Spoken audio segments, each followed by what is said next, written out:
Labą vakarą. Malonu, kad jūsų tiek susirinko į susitikimą su Nigelu Warburtonu. Mes sutarėme, kad aš pradžioje šiek tiek pristatysiu lietuviškai, o paskui pereisime prie anglų kalbos ir visas renginys vyks anglų kalba. Aš esu Kęstas Kirtiklis iš Vilniaus universiteto ir Nigelas Warburtonas yra mano kuklia nuomonė vienas iš geriausių ir įdomiausių angliškai rašančių tai, ką mes turėtumėm turbūt vadinti viešąją filosofiją arba filosofiją viešai.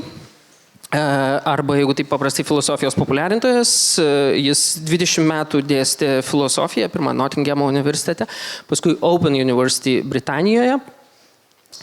Ir jis yra parašęs daugybę knygų, viena iš jų Glausta filosofijos istorija yra pernai pasirodžiusi leidyklos Knygos dėka.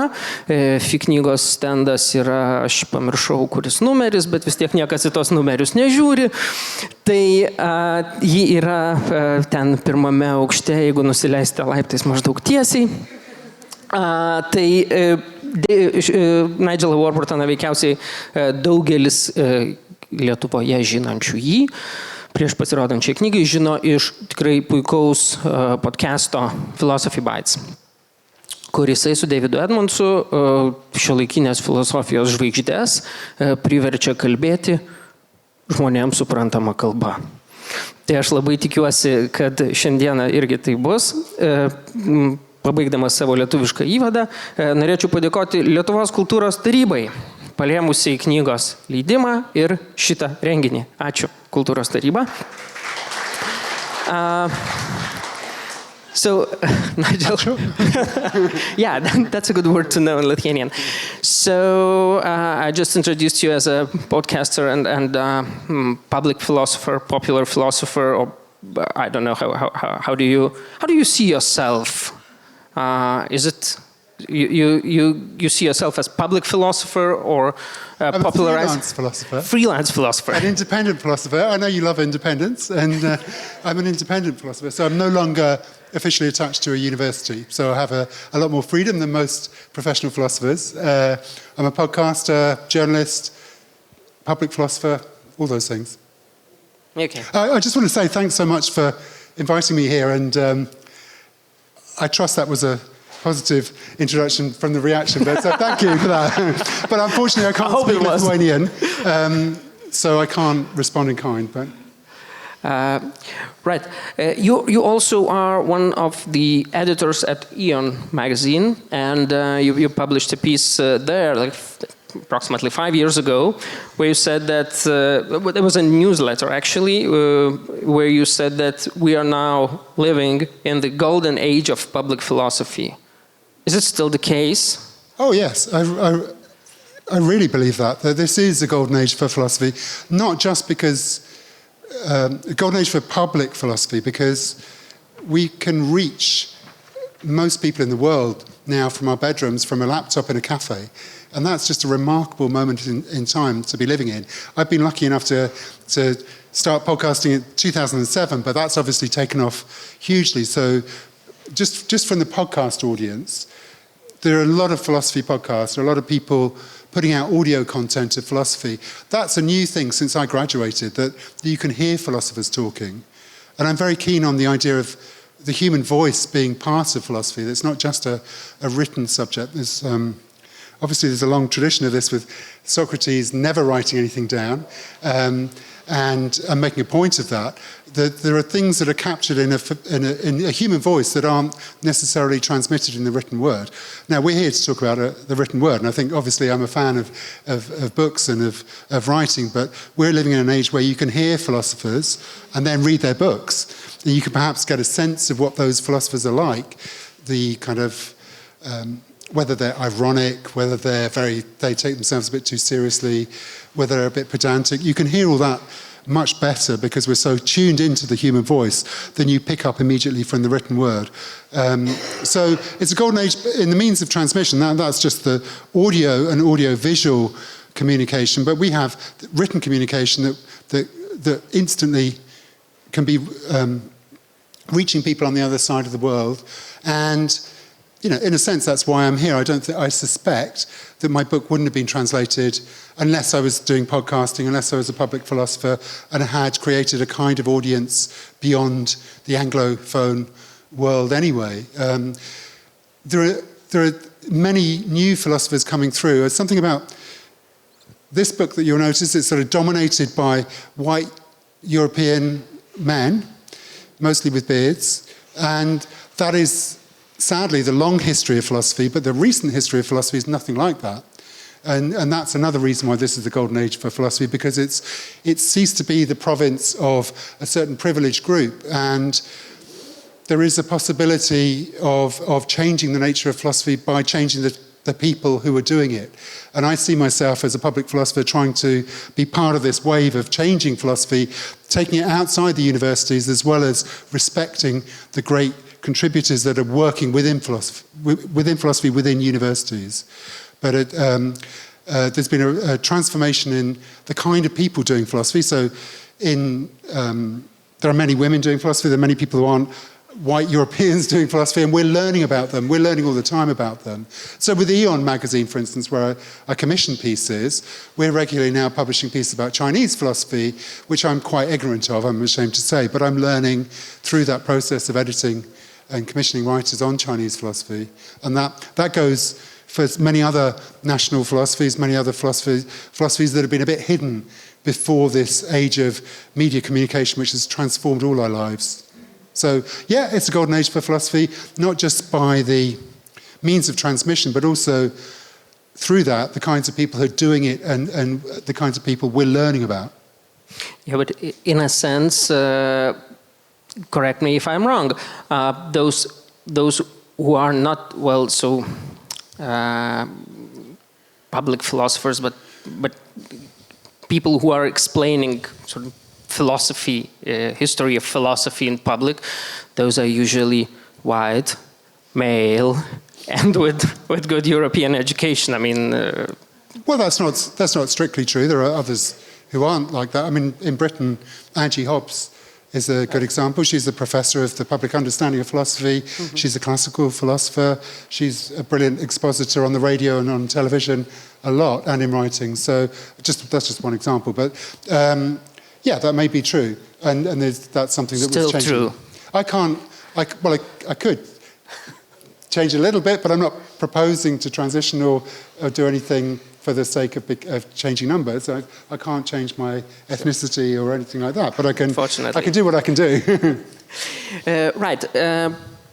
Many philosophers, well, at least in Lithuania, who are more or less known publicly, they still are connected to the universities. Yeah. Whereas you are a podcaster, you do that podcast with David Edmonds, then you are journalist, you have columns in not necessarily sort of philosophical magazines.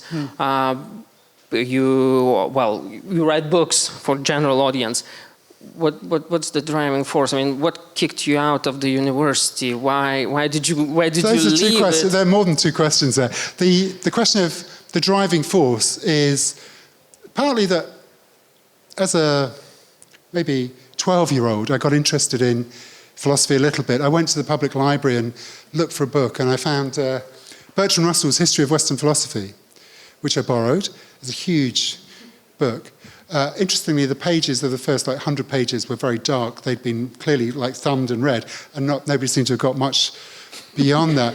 But one of the things, I found it, although dipping into it, it was exciting. Starting from the beginning, I got bogged down with the pre-Socratics and never really understood what they were about. And that's one of the reasons I started this book with Socrates, Rod, because I found the pre-Socratics quite heavy-going, even though now I love Heraclitus' idea of not being able to step in the same river twice as a kind of poetic encapsulation of all kinds of things about the human condition. At the time, I found Bertrand Russell's exposition of that a bit heavy-going, but I wanted to find out about philosophy, and that wasn't the book for me. Later, when I was teaching philosophy, believe it or not, when I started teaching philosophy in my 20s, I was looking for books to recommend to students to begin studying philosophy, and you go into a bookshop, and once again it was Bertrand Russell, but this time The Problems of Philosophy, which is a book written in 1912 that the people were recommending. And there was another book called Philosophy Made Simple, which was actually quite a good book. And there was a third book that was a textbook, a quite heavy-going textbook by John Hospers. And that was it. There were 3 introductory books in Britain. But I felt that philosophy is the kind of subject which is important to all of us in some respect, that we all question whether God exists, how we should live, whether somebody is doing the right thing or not, whether there are, truth is relative is often a question that arises for people. Those things arise quite naturally just out of existing. We've all got a stake in philosophy, but it's actually quite difficult for most of us to get a foothold, to find a way of understanding philosophy that will take us into the real subject and not just give us a few memorable quotations. And so part of my motivation is to write that book, which I've tried to do a number of times in different ways. This is my best attempt, by far. But the book that I wish I found when I was 15 or 16, probably, okay. or as a precocious 12-year-old, maybe.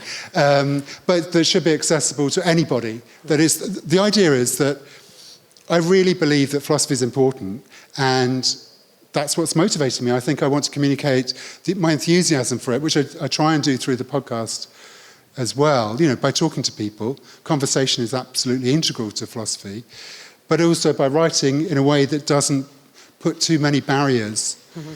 So I've encountered professional philosophers for whom philosophy is easy, and they say, oh, of course, you just get people to read Plato and Descartes and give them a bit of Aristotle and Kant and they'll be away. They don't need an introduction. And I was one of those people who did need an introduction, so I kind of have sympathy for the people who need a bit of a ladder into the subject. So the aim is not to provide the final word on the history of philosophy or anything like that, but really to communicate enthusiasm for the subject and try and show why it's important. And I was trying to encapsulate in each chapter why I saw one or two philosophers' ideas as important. So to take out a representative example of their thinking and try and explain it without oversimplifying, but to do it in a way that makes it meaningful. And then there's an overarching idea within the book that philosophy is a subject which challenges received opinions, which relies on a kind of weird combination of arrogance and humility. The arrogance to take on ideas that other people are certain and even your own prejudices, but also the humility to recognize that you might be wrong and it's possible to revise your position. And so I was seeing this, from Socrates, who famously thought the unexamined life wasn't worth living for a human being. It's all right for cattle, but for a human being, we have the capacity to think about our predicament and to question it and to reflect on that. And not to do that is almost a sin. Through to Peter Singer, who for me represents that spirit of philosophy, an Australian philosopher recently retired from his job in Princeton in the US. Very controversial, very dramatic in the effects he's had on the world first of all, because of his championing of the rights of animals or the interests of animals, but more controversially in some areas to do with the beginning of human life. He's made all kinds of interventions that have got him into deep water in some countries. And more recently then, in his advocacy for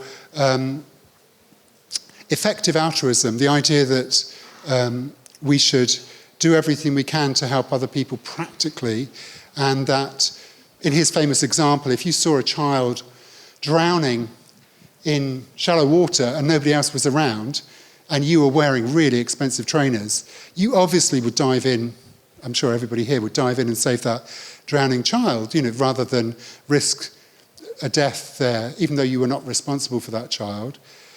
And his argument is that, well, if you're prepared to do that, we know that the price of an expensive pair of trainers would save probably several lives in sub-Saharan Africa if it were spent on drugs which might prevent some curable diseases. Why aren't you donating to charities at the same kind of level that you would give your trainers up, ruin your trainers to save one child when you could save other childs at a distance? And obviously children's lives shouldn't be ranked according to how far away from you, they happen to exist, he thinks, and many people agree. So he uses that kind of logic and that thought experiment, which is characteristic of philosophy, to use thought experiments to challenge the assumptions of many people that being relatively well off in the West doesn't bring with you any responsibilities to other people who are less fortunate than you in the world, and also the idea that you can't actually have a positive effect on those people. And so he's a very interesting example of a public philosopher in many ways, who writes very clearly as well, fortunately, who, whether you agree with him or not, is really in the spirit of Socrates. He's challenging received opinions about the status of animals. He's challenging our ideas about where our responsibilities end. And I wanted to try and tell the story of philosophy in a way that makes it a conversation that's ongoing, and the idea that philosophy isn't about learning a set of positions that other people held, but it's about trying to work out for yourself where you position yourself in relation to those ideas. That to read philosophy is to do philosophy. It's not a spectator sport. It's not like going to a football match and watching your favourite team play football or basketball, to make it relevant. But you have to get on the court and bounce the ball. You can't really understand philosophy or appreciate it without, at some level, bouncing the ball and having a go at putting the ball through the hoop for yourself. You understand it through doing it, and actually reading and engaging with other people's ideas is the classic way of doing philosophy, or having conversations, disagreeing with people. And it's almost a sign of respect to disagree with somebody else and to present counterexamples. That's how we come to make progress at all in philosophy. So that's the story I was trying to tell, the larger arc of the book. But in the meantime, I was trying to give a flavour of some important philosophers in the history of Western philosophy. It doesn't have that in the title in English, probably doesn't in the Lithuanian title, but essentially it's a history of Western philosophy. I'm not purporting it to be this is all that philosophy is. I'm trying to give a sense of what Western philosophy as we understand it is, and to pick out some major figures, and omit some as well. Right. I just wanted to ask the audience, how many of you have heard the Philosophy Bites, the podcast? Are there any? Great. Because my supposition was that you were mostly known because of the Philosophy Bites before this book, or although that was my guess. So you did the Philosophy Bites. You interviewed lots of really famous philosophers, and you made them accessible to general public. What was the most challenging thing? And I've read some of their books. They are not that clear as in the podcast, like at all.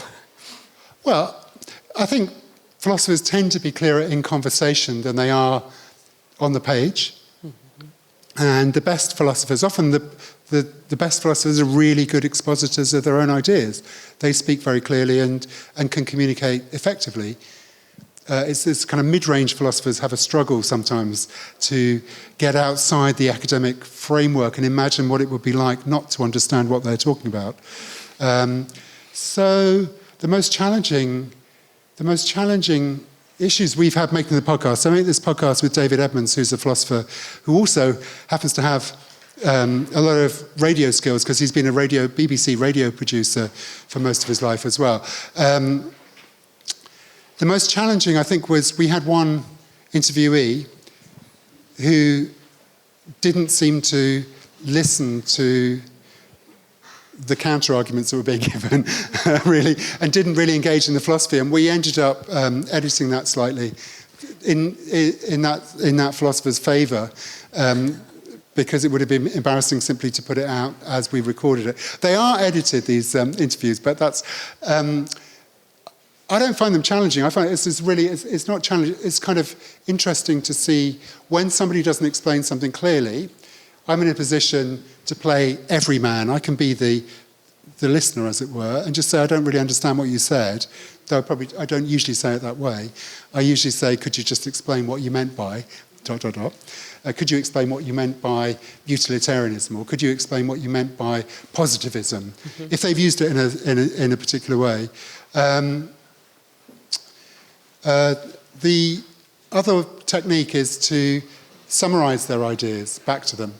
So if somebody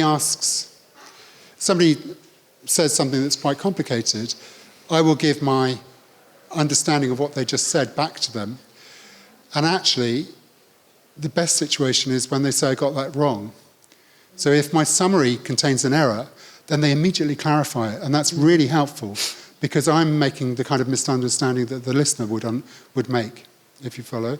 So then they've then come back and a second time explained it. And an audio medium or a live conversation allows people to do that. Well, it's very difficult to get that on the page.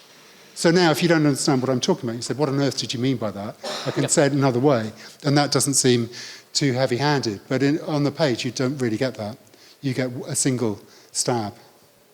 But listening to your podcast, it doesn't seem that there are three philosophers talking, you know, because you and David Edmonds also, you have degrees in philosophy. And it seems that you are asking questions of that general public, you know. Well, look, philosophy has all kinds of specialisms. If you do a doctorate in philosophy, you go into usually a very narrow bit of philosophy. I'm reasonably a generalist in the sense that I have read quite widely and shallowly in philosophy. But inevitably, lots of bits of philosophy I don't know much about. But we still want to interview those philosophers, so I just have a go at trying to understand their work in that conversation. I mean, in a sense, that's what I'm doing here. I'm not an expert in every philosopher I write about. I'm trying to understand the philosophers and give a sense of what I think is going on with those philosophers. But I'm not a world expert on Kant. I'm not a world expert on Aristotle. There are academics who are far more learned than me on Jean-Paul Sartre. So I'm doing that all the time. And I think it's naive to think that a philosopher, even the most eminent philosopher, is going to be an expert on every topic. But I'm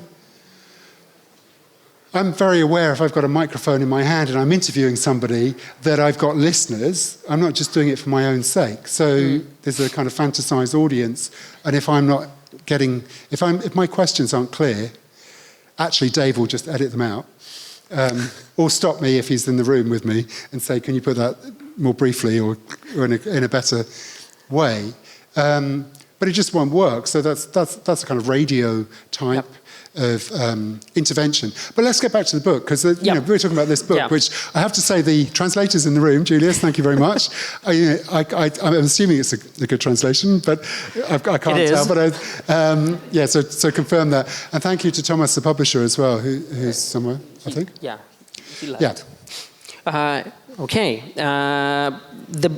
This book for typical Lithuanian reader who has some knowledge in philosophy might raise two questions. First, almost half of your chapters, especially first chapters, are focused on the question of God. Do you consider it such an important question? I mean, right? Yes. Yes. Why? Because it's a question that gets everybody into philosophy.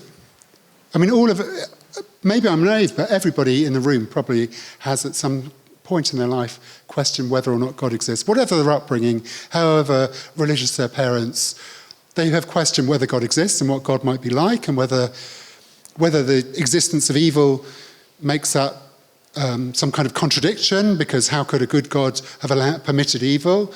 The question of whether we have free will is related closely with that, whether a good God would create us as genuinely having free will or just giving us the illusion of free will and making us always good all the time. Those sorts of questions come up quite naturally for people.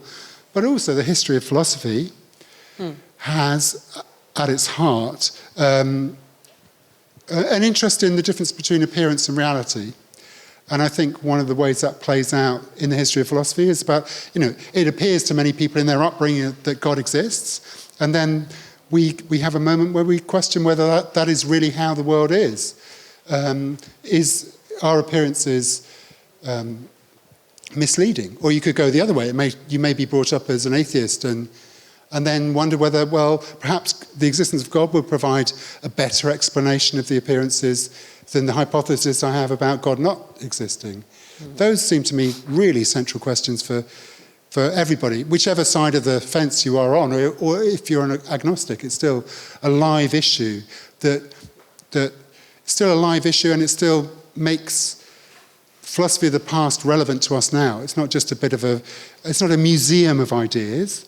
Some of the arguments that philosophers used in the 18th century are very relevant to us thinking now about God's existence. I mean, Hume's Dialogues Concerning Natural Religion, which I know you've translated, is a book which addresses questions about whether you can believe that God has designed the universe and everything in it, whether the evidence of looking around at you, we see the beauty of a tree. How could that have come about by accident? We have the explanation of evolution now, but Hume, writing in the 18th century, kind of hinted at a theory of evolution, but he was questioning whether there is sufficient evidence to deduce from the facts that we know about the world that there must be a God, and whether you could talk about the attributes of God as all-powerful and all-knowing and so on, or unique as well. He was questioning that from a logical point of view. So he was saying, well, could you tell the difference between a world as it is now, designed by one God, if you accept that hypothesis, and a world designed by a team of lesser gods working together? And actually, if you think of most of the best creations of human beings, they are teamwork. They involve teamwork. We get people to the moon by teamwork. It's not just one intellect working at it. So perhaps there's even more evidence that there was a team than that there was a single God.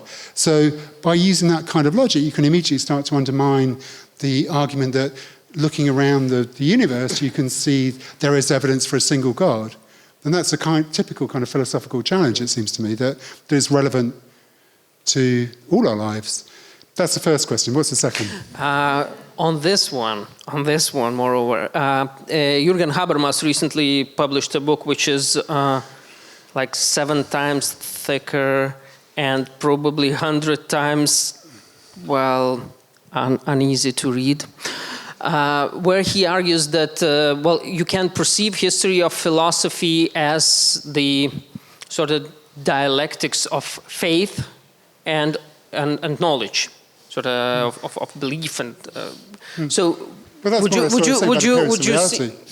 you say that your take on the history of philosophy is somehow similar? I haven't read that book, but as I think my simple or maybe simplistic take on philosophy is you could categorize almost every important development or theory in the history of philosophy as one aspect of the question: are appearances realistic? Is this how the world is?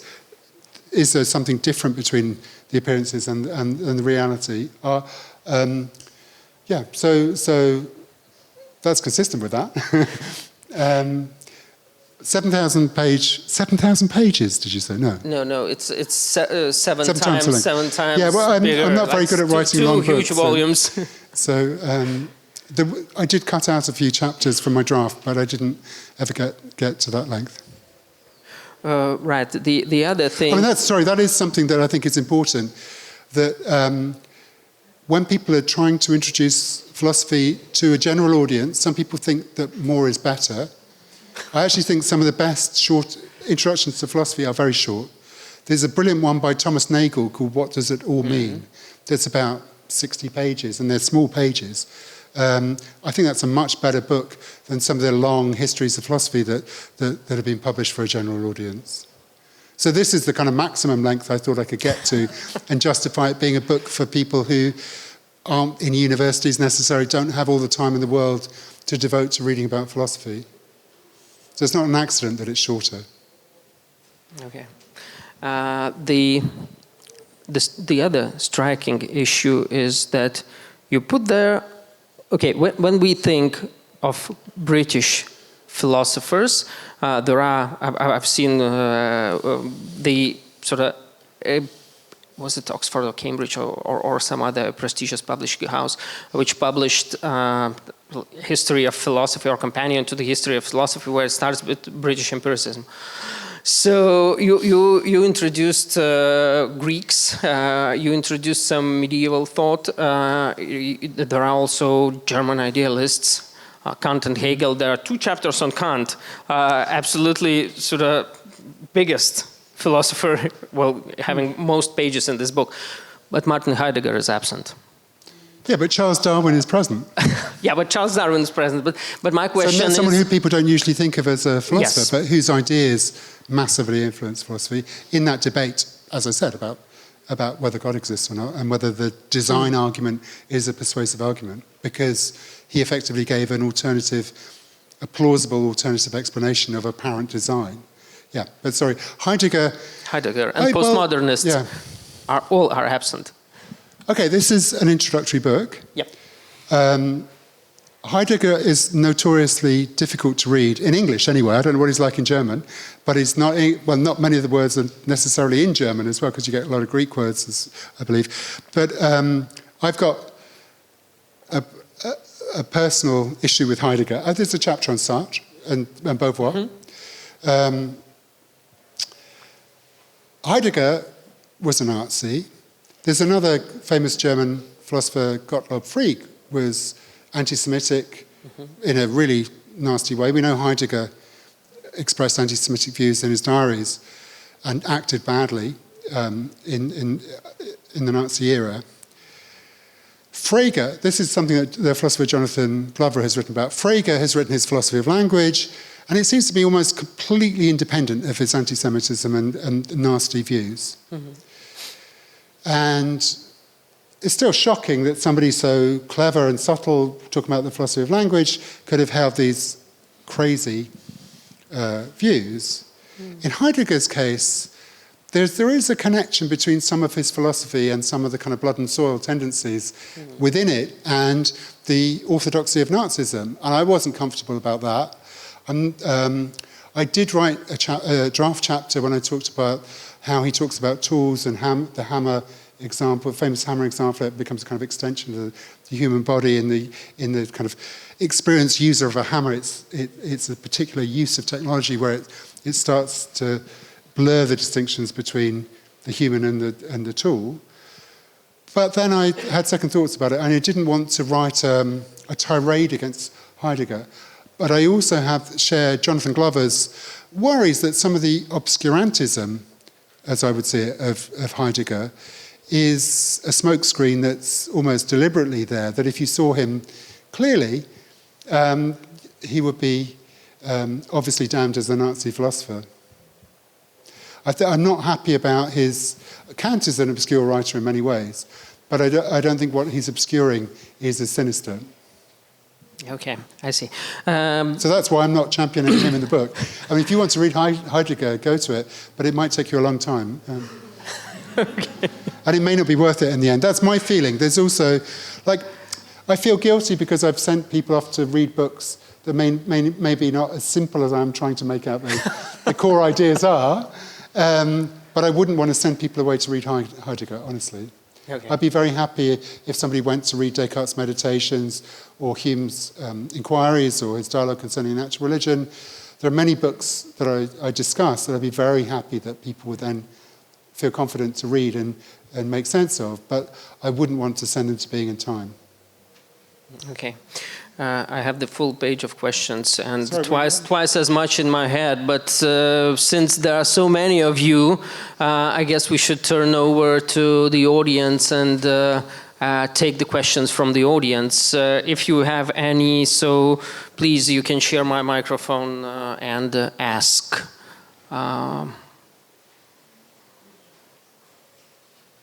It's philosophy in public, you know, so public is involved. Yes.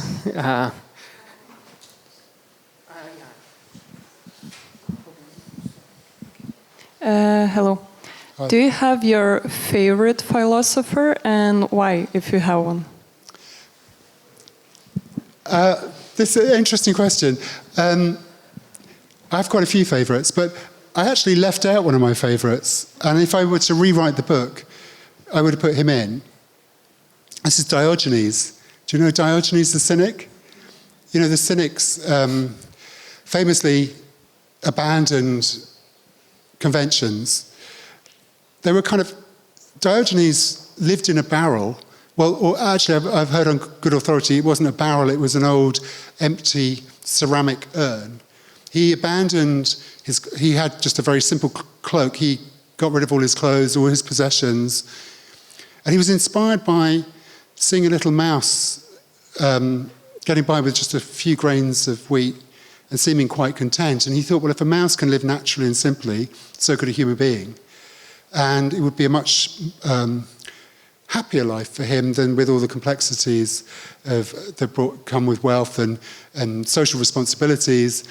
So he abandoned conventions. He did everything in public, not just philosophy, but urinating, defecating, copulating, all those things would happily did. And he had no sense of hierarchy.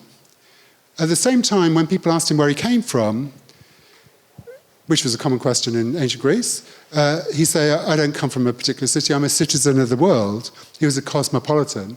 And that's a very important early view that the connection is humanity, not a particular geographical location.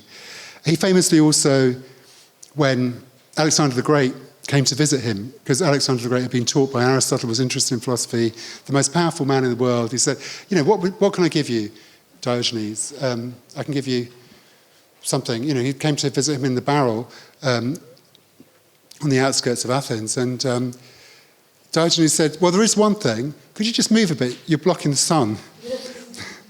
At which point, allegedly, Alexander the Great said, gosh, if I wasn't Alexander the Great, I'd like to be Diogenes, because he was so impressed by him.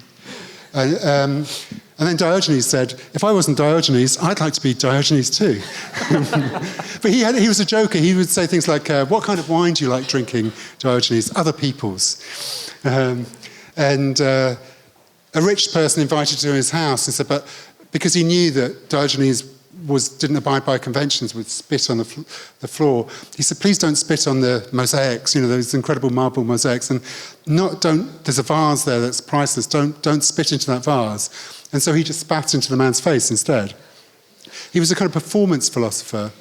And one of his best and lasting performances, which would work today in many democracies actually, was that he wandered around the Athenian marketplace with a lamp that was lit during daylight.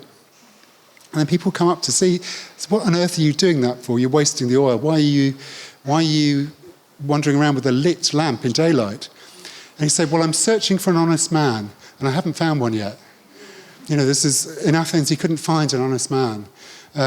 So he's kind of performed his philosophy, which I think is an interesting approach to the subject. I mean, Socrates did to an extent, and Kierkegaard, another philosopher I discussed in the book, also does, but it's an interesting way of showing people a philosophical idea rather than simply saying it. So that's he's one of my favourites, because he's so different. I like Kierkegaard, but not every bit of Kierkegaard. Kierkegaard's in the book, and I like Jean-Paul Sartre. Though I'm not trained as a continental philosopher, those are generally thought of as continental philosophers. I'm quite eclectic in my taste. But thanks for the question. It's a good question. Yeah, there was a first hand there, and then I'll have you, Matt. Hi, thank you. I'm always fascinated by the relationship that philosophers have with literature. So, in your opinion, or rather your take on the relationship between philosophy and literature, and are there any fiction books that you're reading at the moment? And could you recommend any? Do you read any fiction? I do read a lot of fiction. I wish I could remember the book. I just read it. It won the Booker Prize, and it's a deeply dystopian Prophet Song. Yeah, so that's the last novel I read, which I read recently. Prophet Song. Yeah. Publishing it next year. Oh, well, that was a good question then, wasn't it? Wow. Which I think is a brilliant book in the tradition of Orwell, which is indirectly, without giving anything much away about the book, it indirectly seems to comment on the troubles in Northern Ireland, though it's not about that, and also on migrants crossing the Channel, though it's not about that. It does it very subtly in a very convincing way through a kind of stream of consciousness writing, which takes you completely within the world of the characters in the book. So I thought that was an amazing book. I do read novels. I don't know if I'll do this, I'm actually planning to write a novella next.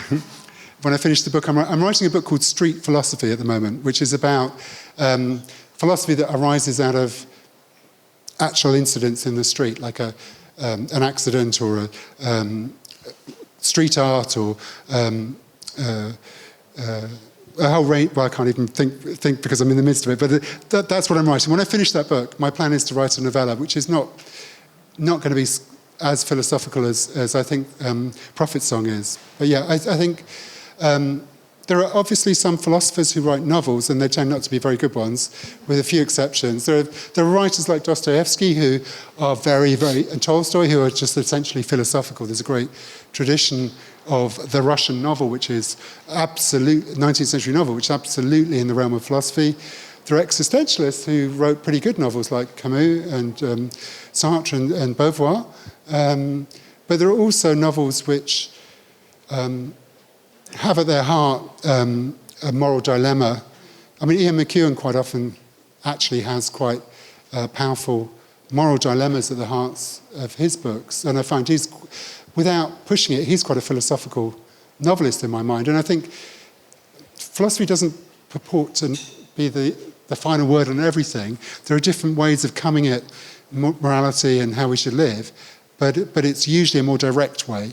I mean, Diogenes was an example of a less direct way, but novelists can provide less direct ways, and more profound ways sometimes of showing different perspectives and inviting us to imagine different worlds which challenge our assumptions. So in the same ball game to some extent. Yeah, there was a hand there. Thank you. I have a question on, is there any topic or an idea on which you had a discussion on your podcast, let's say, or any other conversation that you had your argument on or your, prejudice on, that after the conversation it completely changed, let's say, or your belief, not belief is a strong word, you changed, your approach maybe changed, like the question of God, but maybe something else. So the symbol that we use on the podcast, the icon, is a duck rabbit. You know, the drawing that you can see either as a duck or as a rabbit, that Wittgenstein famously used in the Philosophical Investigations. That's there because that gestalt shift, that you can sometimes get with this, you see the same lines, but you see it as something completely different. Occasionally, I've had that in philosophy. You have to listen to the podcast, but there's one on forgiveness, which was very interesting to me, and whether some things are unforgivable, where I actually reveal certain things about my relationship with my father. That was quite an interesting one. It's more psychotherapeutic than most of the Philosophy Bites interviews.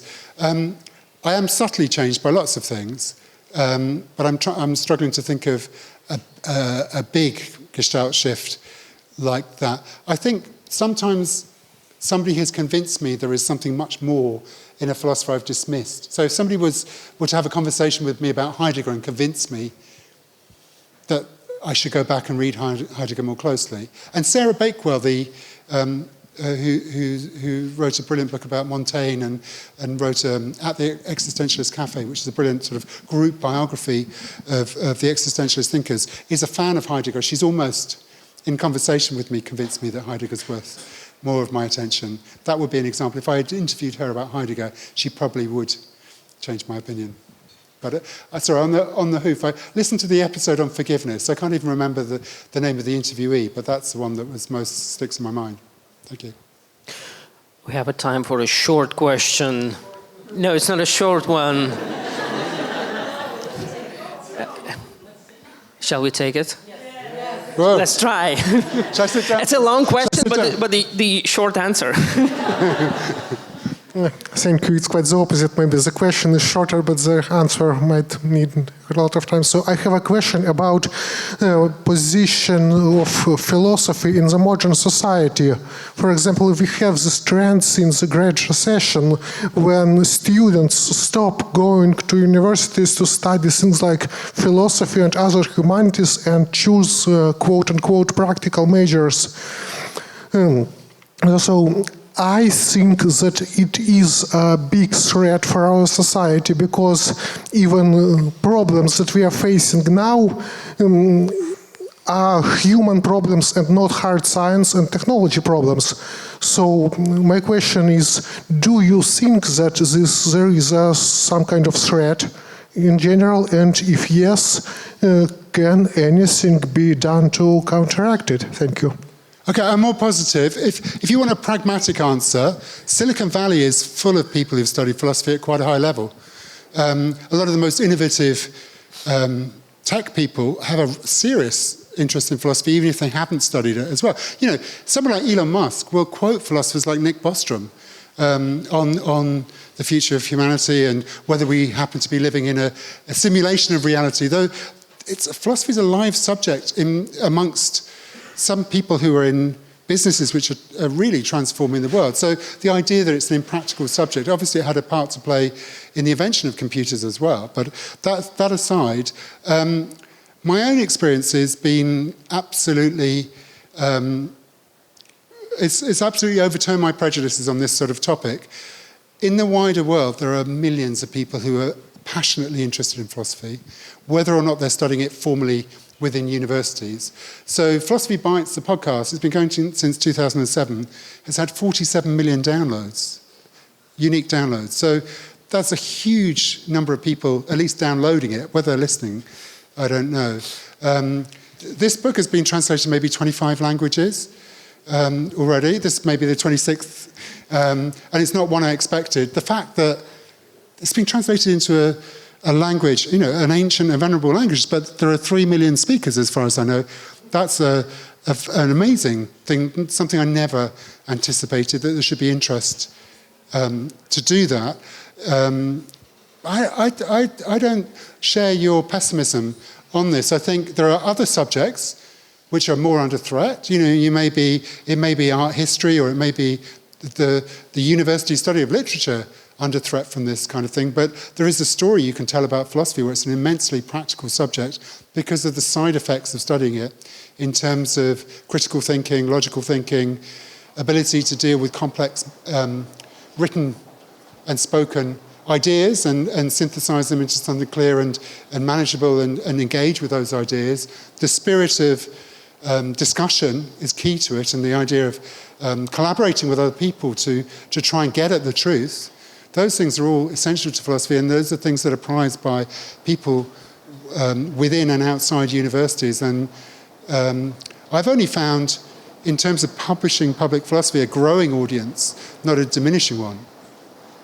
So, I don't share your pessimism on that. Well, thanks for that. Thank you for coming here. Thank you for the questions, and don't forget that you can get this book from Knygos. Which number? 14D už kitų knygų. Yeah, thank you very much. Thanks so much.